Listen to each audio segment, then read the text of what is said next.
Well, good morning, and thank you for joining us.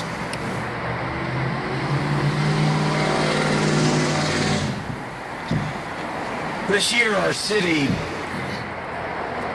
has seen too many examples of how reckless or negligent driving can be deadly, can turn deadly.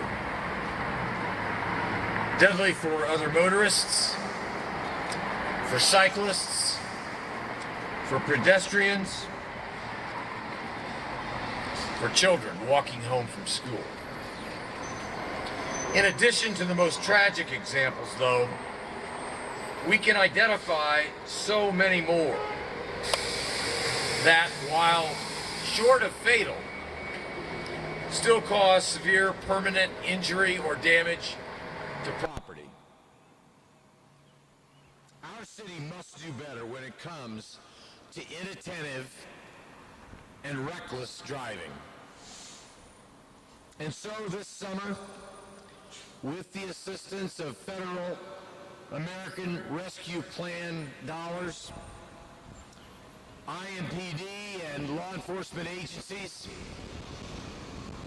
will be enhancing traffic enforcement. That means added speed traps, especially in residential areas, traffic patrols where we have seen instances of illegal racing, and a more robust overall traffic presence from IMPD. So, for those who habitually speed in our neighborhoods, for those who regularly run lights and run stop signs, for those who don't clear a path for emergency vehicles, and especially for those who use roads like 38th Street as interstates or even racetracks. Our message today is clear. Knock it off. Knock it off. Or pay the consequences. This summer's effort comes in response to persistent complaints that driving has worsened in our city over the last two years. We will hear from law enforcement in a moment, but even without their statistics, many of our daily drive times and our experiences in those drive times will bear this out. Today's announcement takes nothing away from our other public safety efforts that reduce violent crime. In fact, I would suggest that safe roadways are a large part of a safer city overall. So to give us a little bit more of a localized account, I'd like to pass things over to the City County Councilor for the 7th District, John Barth. Councilor Barth.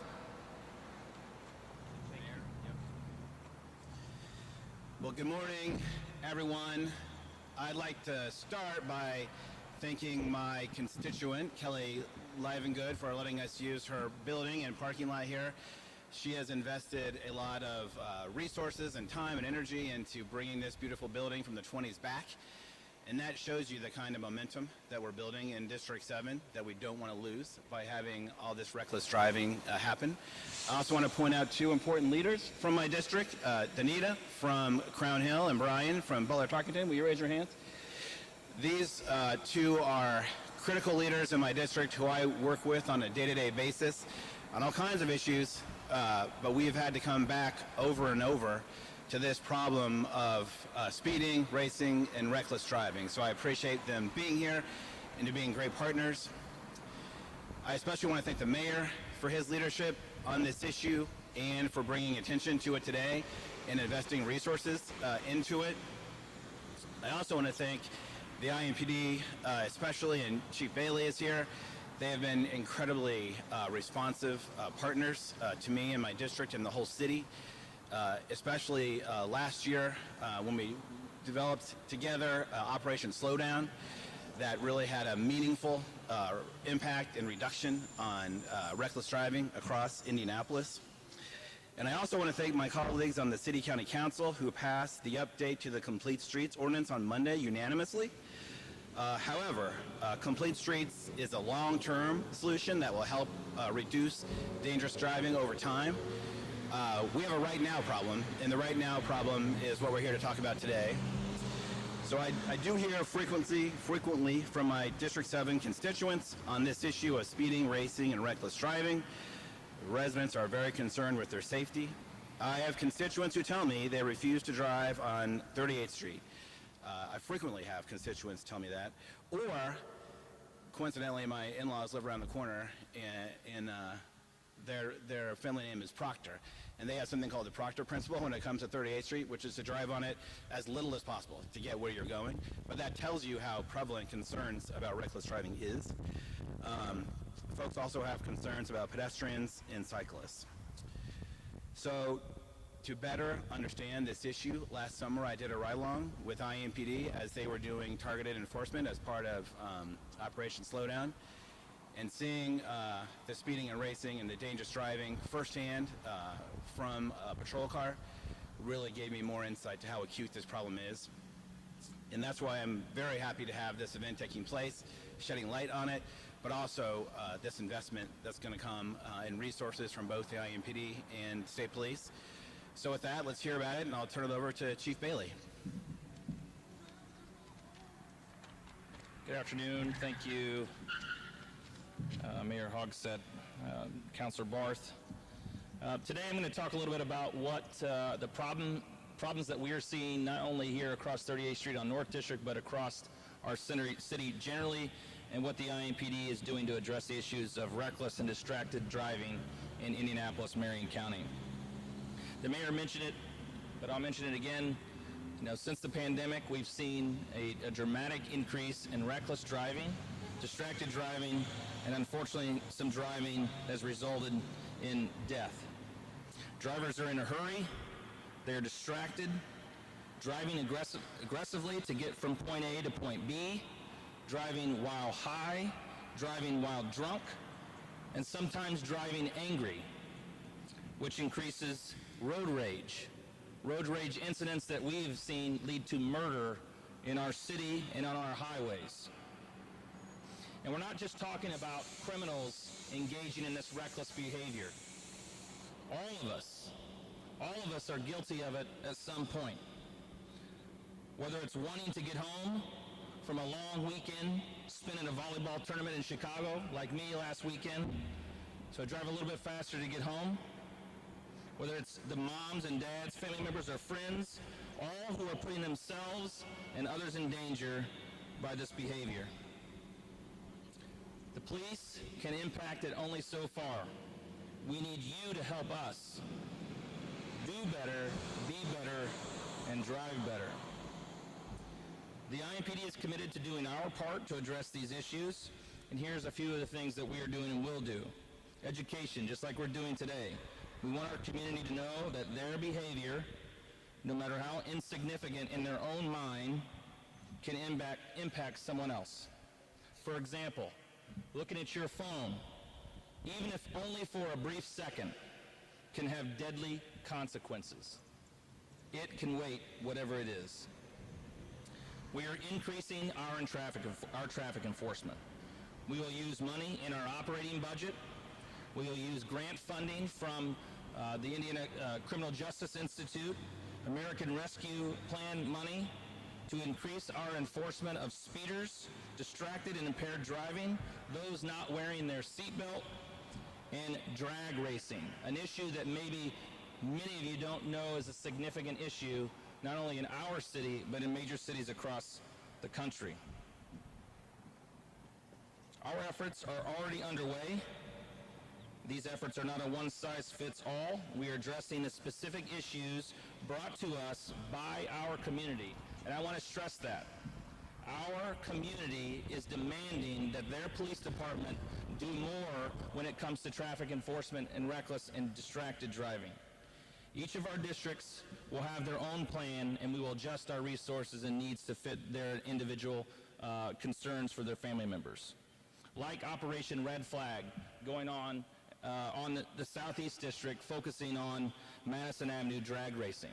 They have seen some significant success as a result of their efforts, and we know, those of you around here long enough to know, that we've had many fatalities on that stretch of our city street, and we have to do better to fix those issues. We're investing in new equipment for our beat cars, giving them an ability they don't have right now, the ability to check for speeders on their beats and answer to their individual community concerns. These speed detection equipment will be purchased through American Rescue Plan money over the next few months. Our directed patrols, those that we started last April as part of our Enhanced Community Safety Initiative, will continue in our hotspots. These patrols not only deter criminal activity, but also help deter driving behavior like we're talking about today. I want to hit this one head on. We've heard people on social media and others questioning, and even our officers questioned, about why IMPD is focusing so much attention on traffic enforcement when we see violent crime in our community. And we've heard those complaints, like I said, from people we pulled over. Our answer is this: the safety of our residents is our #1 priority, and this includes our roadways. While decreasing violence continues to be at the top of our list, we must be responsive to our community when they tell us that they need us to do something, and that's what we're doing. Our resources dedicated to reducing violent crime will not be impacted by our increased efforts to keep our streets and interstates safe. Reducing violent crime remains a priority, but we still have other responsibilities, and this is one of them. In fact, you're going to hear shortly, when our state police partners step up to the podium, just how our combined efforts to address traffic issues has resulted in what I believe is an impact of violent crime in our city. So in closing, I want to thank the mayor, the council, and the community for their support, both financially and for their support for these increased enforcement efforts. Additionally, I want to thank Indiana State Police Superintendent Doug Carter and all of the Indiana State Troopers for their steadfast partnership with IMPD, and a special thanks to the women and men of IMPD who often get blamed for the troubles we see in our city and who don't get enough praise and credit for doing the extraordinary job that they do day in and day out under some really difficult circumstances. I know I'm thankful that they have our backs. Now we need to make sure, as we start this effort, that you, the community, and elected officials, that we have their backs. Thank you. I'm going to introduce our new commander of the Special Services Bureau, Commander Chuck DeBlazo. Good afternoon. Thank you, Chief, Mayor, Counselor. I'm going to just take a few minutes and talk about our street racer and spinning issues we have throughout the city. During the pandemic, we saw an increase in reckless driving complaints. We hoped that when things got back to normal, they would decrease also, but instead they significantly increased, especially this spring. We started to take a look at it, and as our officers would respond to these complaints, we found out that these individuals participating would flee from us, and that we later discovered that the majority of those vehicles involved were stolen. So that really got our attention and our focus at that point. We also discovered later on that a lot of these vehicles that are engaging in this illegal activity are also involved in other criminal activity. So as we dug deep and found out and tried to come up with a strategy, we discovered that these events are being organized on social media by car clubs and spinning groups and street racer groups. And the organizers of these events would pick a parking lot at some point in the city, then charge admission, and then have a contest. Unfortunately, these events would then spill out to our public streets and our intersections. And then we had other organizers of these car cruises and street racers that would actually just pick an intersection and decide to meet there and then have a spinning contest in a major intersection. So it was definitely an issue, And I can't stress how dangerous this really, really is. We've received several reports from residents. We've received several videos of these vehicles losing control at these events and actually striking onlookers and causing some serious injuries. We also seen property damage throughout the city where they take over these intersections and they strike and lose control and hit poles and signs. So there's a lot of property damage and there's a lot of personal injuries that are going on, and it has to stop. It truly does. So we really partnered with our state police partners. We came up with a strategy, and it's really starting to pan out, and I'll let Lieutenant Jeff Herron speak about that from the Indiana State Police. But I want everybody to know that this just isn't specifically contained to one area of the city, not one side of town. It is a citywide problem and actually a statewide problem. And we are going to continue our efforts to put a dent in this and for it to stop. It's too dangerous for everybody involved. With that being said, Lieutenant Jeff Herron of the Indiana State Police. Thank you. Thank you, Commander. So I'm going to talk a little specifics. As the Commander said, this is a statewide problem. We're starting to see this, especially in regards to the pandemic, throughout the state of Indiana, particularly up in the Lowell region, up in Gary, Indiana, up in Fort Wayne, and up in Lafayette. And what we've seen, what particularly brought it to our attention down here is in October of last year, we had the I-465 shut down, and they shut it down for about 45 minutes, and we had a series of these spinners or these street racers that were actually on the interstate backing it up for miles. We had a series of crashes behind that, and we had some people hurt. That got our attention. So as a result of that, we tried to figure out who these folks were. Like the Commander said, we're monitoring social media. We figured out who the car club groups are. We meet with them. We ask for their cooperation. We ask for their compliance. We ask them to help us out. We ask them to try to do things right and legal. That didn't happen it happened for some, but it didn't happen for all. And so in January of this year, it happened again. We had 465 over on the east side by East Washington Street shut down for 45 minutes, caused a mile backup, and again caused a number of crashes, injuries to public, and a lot of delays for people. And that, again, got our attention. So as a result of that, we put together a group of detectives, a group of uniformed officers, and we started doing saturation patrols. We started figuring out when these events were, when these spinning events were, when the social media would indicate that. And we started targeting the main people in that group.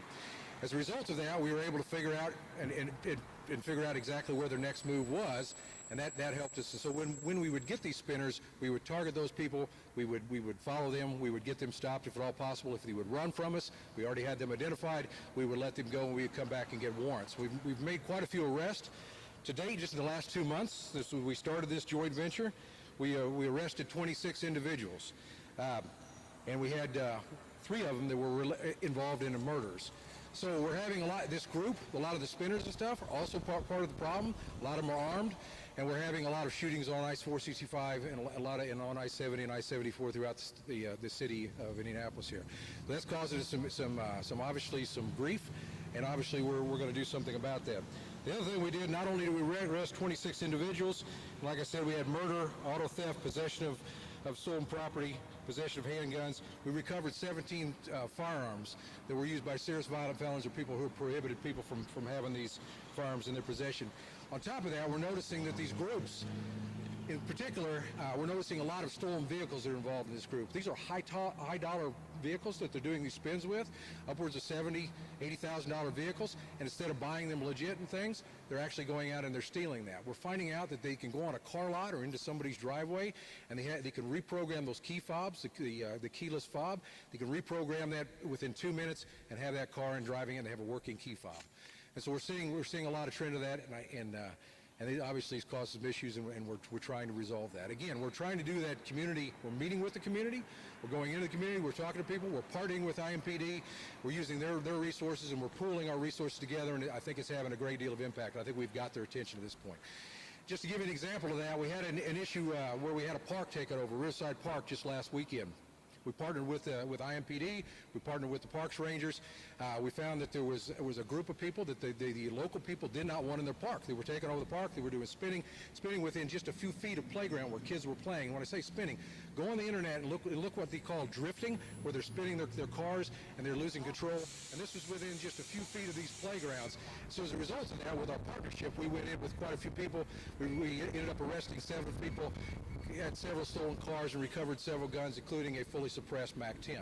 So again, we're having an impact. We're trying to reduce this, and we're trying to get the word out by partnering with the media too. I'd like to open it up for questions. I'll be happy to answer any specifics if you got, and obviously for the folks behind me.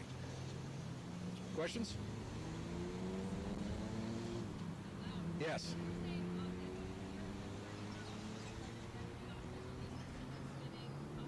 Yes, we're targeting the spinning the street racers, yes, with IMPD. We're doing a collaborative effort, yes.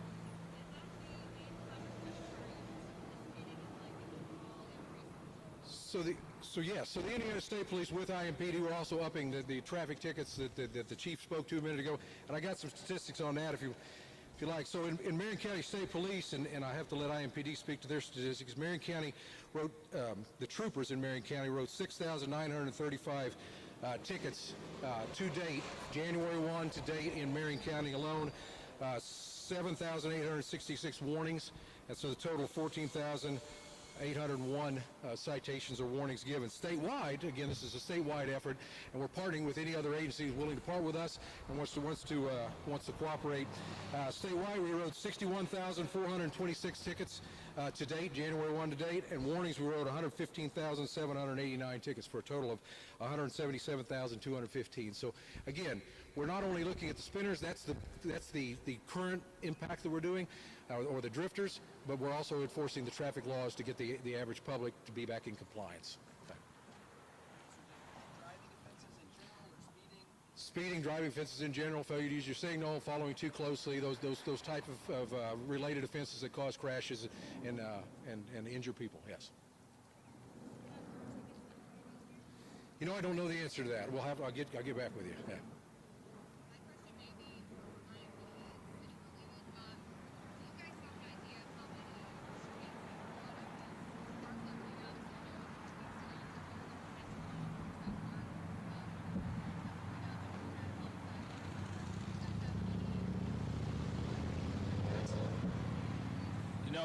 That's kind of hard to answer. I don't think that we have a specific number that we can tie back, because sometimes we just don't know where they occur.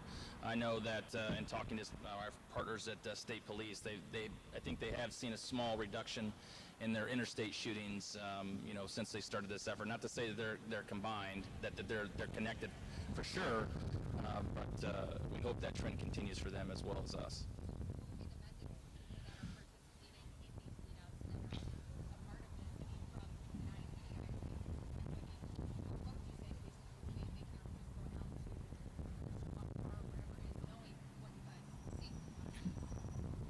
Well, I think that maybe they think that they're going to get away with it, and they've tried to do different things to mask their identities. I know that on Madison Avenue, as part of Operation Red Flag, we see a lot of motorcycles that race. They have a helmet on, they take the plate off the motorcycle, knowing that, the chances of us chasing a motorcycle at 115 miles an hour is just not something we're willing to do, put our cops at risk or the community at risk doing that.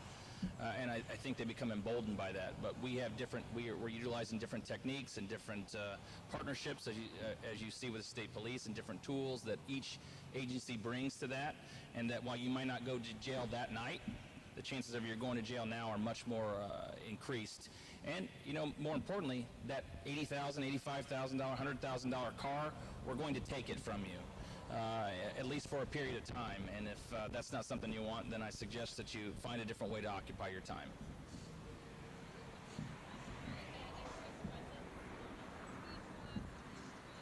No, we're gonna utilize many of these operations are on overtime, like I mentioned. So we're gonna utilize overtime, and each individual district will have their own plan. Some have already initiated them as a carryover from last year. We have a traffic branch that's their job every day, other than securing our events in downtown Indianapolis and elsewhere.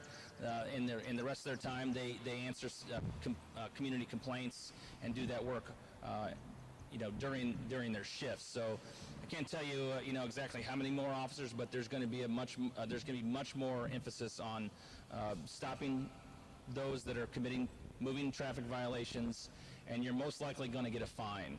And I know in this environment, with the way prices are and all those things, it's not something that you want to add to your budget. So my suggestion is you follow the rules of the road, be courteous, and get home safe, and make sure that others that are sharing the road with you get home safe.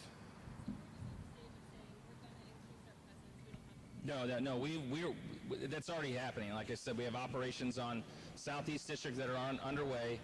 We always have a partnership with the Indiana Criminal Justice Institute, which provides money for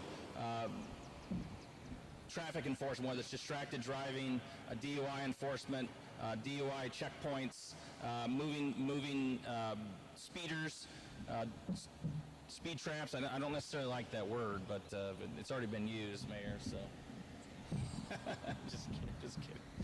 But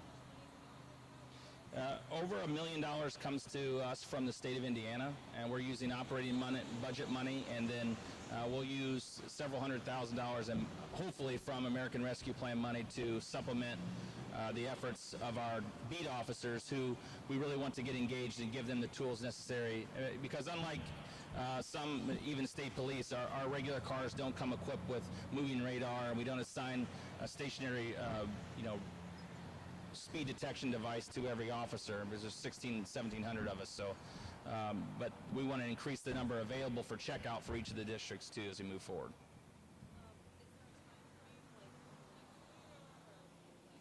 Hopefully it's you mean for purchasing that equipment? No, that starts immediately. Yep.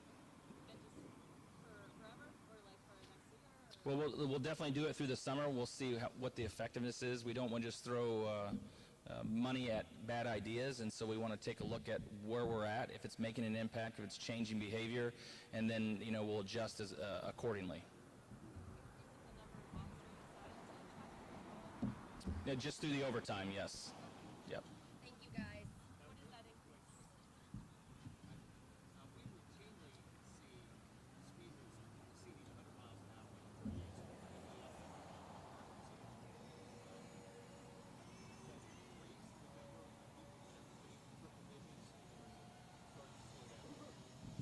I think that state police would probably be better to answer the question of how many people you see going over 100 miles an hour, but I think it's probably, I couldn't give you a definitive answer on 38th Street alone. I know that complaints come about 38th Street from east to west about the issues on 38th Street. So this is a significant area for us that we're going to focus on. In addition, 38th Street sometimes also shows up a lot of times in our crime hotspots, and so that deterrent directed patrol topic that I talked about earlier is also going to should add a visible presence from on-duty resources as well.